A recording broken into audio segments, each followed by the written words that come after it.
from Group 8 and my name is Bao. I'm Nina. My name is Ern. My name is Keith. I'm Sky. And today we're going to present to you the case study of a British entrepreneur going to China. The entrepreneurial process was explicated in Moore's model in 1986 and subsequently embellished by Bygrave in 1995, in which it follows a somewhat predictable sequence. The first step in the process is innovation, followed by the triggering events. Then the third step is the actual implementation, and the final step is growth. Let's begin with the first in the sequence, which is innovation. This is the innovation in which the would-be entrepreneur gets ideas for starting a new business. In this situation, Tony, the entrepreneur, is an expert in the cushion business. He is a risk taker. He has the education and experience. The opportunity is that China is one of the most potential markets in the world, with cheaper labor and lower costs. Tony thinks that he can act to save his business by borrowing money and going to China to open a new factory there. Secondly, is triggering events. This is the event that launches the would-be entrepreneur to seek the resources to start the new venture. Tony had a successful cushion company in the UK. It was one of the biggest factories in Europe. However, the business got ruined by cheap Chinese imports as Tony could not compete with them. The failure was what triggered him to act upon it and do something to save his business. Realizing the opportunities in the Chinese market, he decided to go to China to open a cushion company to compete in the market. Moving on to implementation, which is the actual implementation of the new business, Tony borrowed £2 million to build a factory in Linping. He found a business partner in China, sharing 30% of his company to her. He encountered many difficulties as the factory is not anywhere near finished, and if he can't finish it in time, Tony will be in serious debt. Tony also has to hire English-speaking salesmen and encountered language difficulties as not many Chinese can speak fluent English. The final step in the process is growth, which is starting, growing, and managing the business. In the end, Tony managed to complete the factory in construction in time, and he has gradually secured orders for the new factory. After the new opening, the factory is capable of producing around 6 million cushions per year. Tony also went to New York and managed to secure a $3 million deal for 400,000 pillows. His company in China is making progress finally, just as Tony has planned. To evaluate the impact of globalization on the cushion business, we applied YIP's globalization drivers for the evaluation. First of all, the market drivers. One aspect of globalization is the steady convergence of customer needs. Common needs and preferences will vary greatly by products and depends on factors like the cultural variables, disposable incomes, and the degree of homogeneity of the conditions in which the product is consumed or used. In the global cushion business, Tony has designed the products globally, fitting the common customer needs, and some local adaptations for different countries have also to be considered. For the cost drivers, the economies of scale, sourcing efficiencies, and infrastructure for transportation will be an important determinants for cost drivers.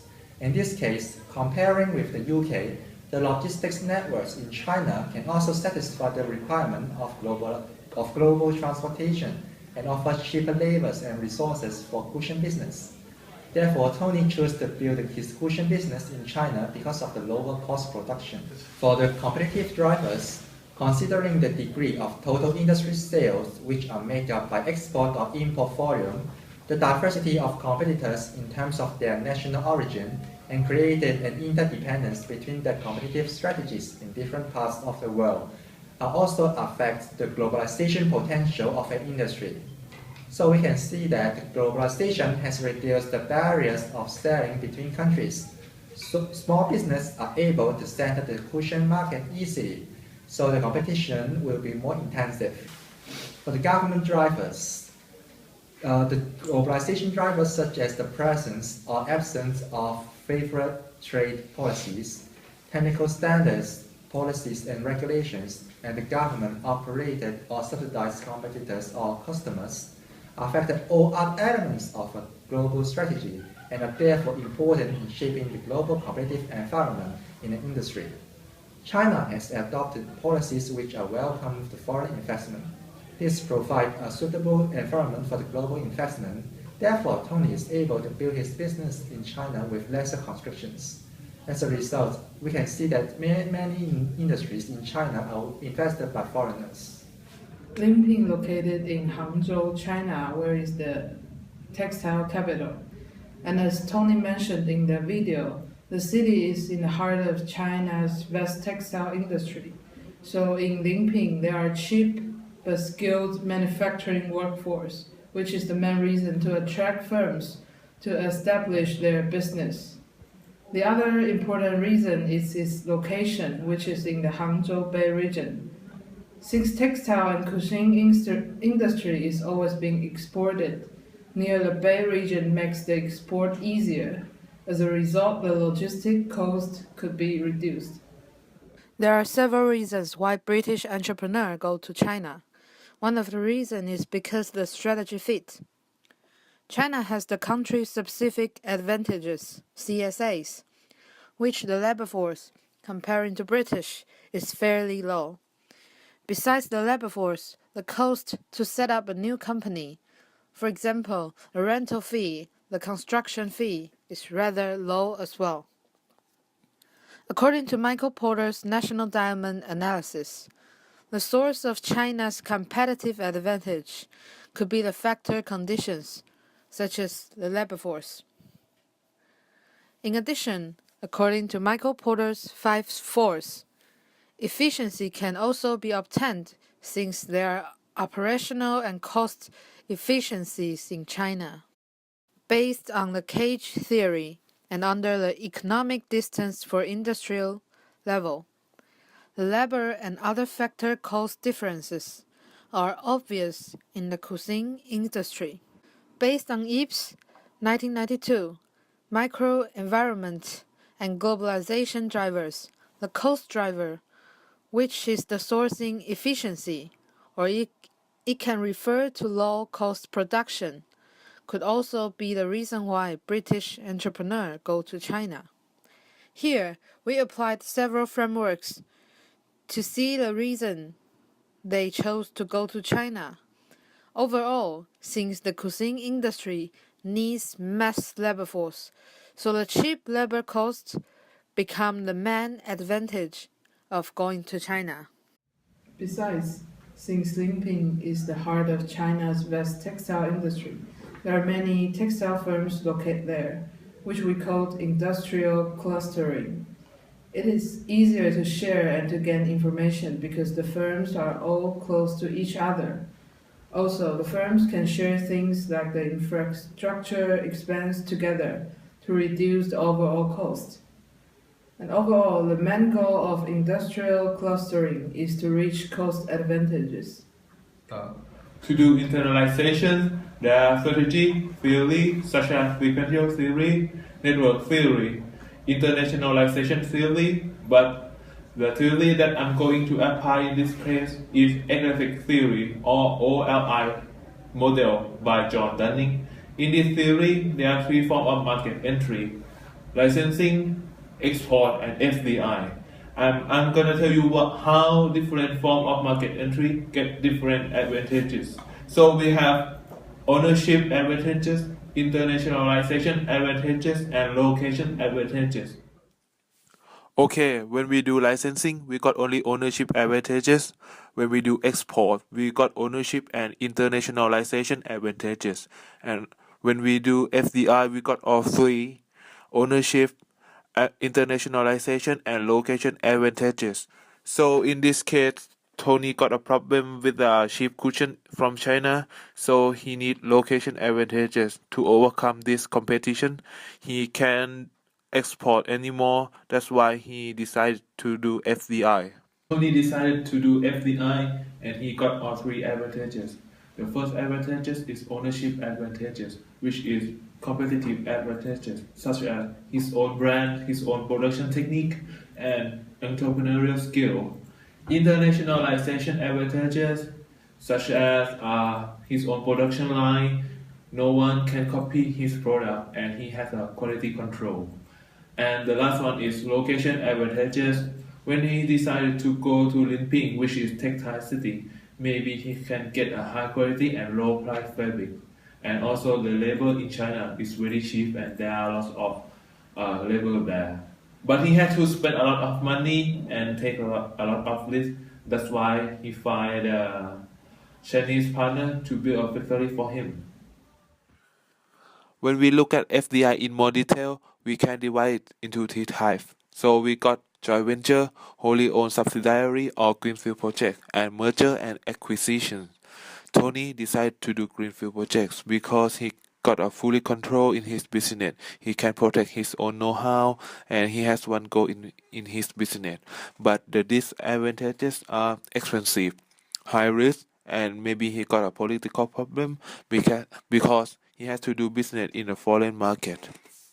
When we compare with joint venture, everything is opposite to greenfield projects. And also when we compare with merger and acquisition have the same advantages and disadvantages as greenfield project. But merger and acquisition is faster in terms of entry speed. We assume that there is no Chinese factory that has potential enough for Tony. That's why he chose to do greenfield projects. In conclusion, we think that Tony chose the right choice because he knows everything about producing cushion. There is no reason to do joint venture or merger and acquisition. Due to the increasing integration of world economies, doing business coordination is more significant than ever. Under the global supply chain, the British entrepreneurs are dealing with a big challenge they have never faced. In order to identify the competitive advantage, the VIRO framework can be used. VIRO is developed by Bernie in 1991, which is based on 4 aspects: value, awareness, imitability, and organization. VIRO is a framework that analyzes a firm's internal resources and capability. Value is about how expensive the resource and can offer customer a better value. Awareness is about how limited the resources. Intended to expand the competitive advantage into long-term, imitability is important. It is about how difficult to copy the resources. Last, organization is about how to use the resource properly. There are some key competitive advantages that Tony has developed. First of all, Tony has the experiences. He has been doing cushion business for decades. However, Tony's cushion market is still ruined by Chinese cheap import. But Tony learned from the failure. China has a huge labor market in size and high in quality. This resource is valuable that makes the product cheaper. Finally, the location advantage. China's factories are gathered in some particular locations because of the raw material produced natively. However, there are some challenges a firm is facing while expanding internationally. First of all, the language problem, and secondly, doing business in China have to concern about the copyright problem. Last but not least, international organizations have to get know-how skills to do business. So what we would advise the companies to do first is to look at the cage distance framework, for example, the cultural distance such as religions and language barriers. For example, in this case study, Tony has encountered language barriers when he tries to find a good salesman who's also fluent in English, and this is what he should have done prior to opening the company, as it's quite hard to find someone who's good in the cushion business but also fluent in English. So I would suggest him to do export first because SME they don't have lots of money, so they choose take low risk. So if an entrepreneur wants to do business overseas, he has to hire a manager. From the VIRO framework, the organization is about how to manage a resource properly. If a firm does not manage a resource properly, they will lose all the temporary competitive advantages.